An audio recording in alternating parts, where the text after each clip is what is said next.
السلام عليكم ورحمة الله وبركاته. أول ما نبدأ كلامنا نبدأ بسم الله والصلاة والسلام على رسول الله، اللهم صل وسلم وبارك عليه. النهاردة إن شاء الله كده بسلق لحمة. هنعمل حبة فتة، بنشيل الريمة بتاعتها تمام تمام. اللهم بارك، ربنا يديمها نعمة يا رب ويحفظها من الزوال، اللهم آمين يا رب العالمين. هي حبة فتة، الدنيا حر. هعمل كوباية رز ونحمص رغيفين كده في الفرن ونعمل حبة فتة. وطبعا كلنا عارفين الدقة بتاعتها بالطماطم والثومة والخل وحبة ملح وحبة فلفل اسمر وبس، وحاجة خفيفة كده لطيفة في الجو اللي حر اللي احنا فيه ده. بس يعني هي الفتة ما بتتاكلش الا في العيد، تتاكل في الايام العادية يا جماعة. الجو حر وبناكل اي حاجة في الحر ده، عايزين حاجات خفيفة كده.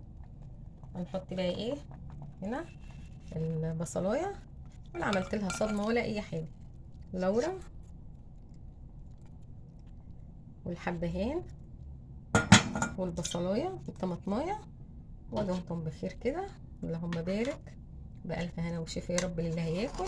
والملح يا جماعة ما بيتحطش الا اما اللحمة تستوي كده، قبلها ب5 دقايق 10 دقايق روح حاطة حبة الملح وحبة الفلفل الأسمر، وخلصت على كده. أنا كده هغطي عليها واسيبها بقى مع نفسها، بس تاخد غلوة كمان على النار العالية كده، واوطي عليها واترككم في رعاية الله وأمنه، والسلام عليكم ورحمة الله وبركاته.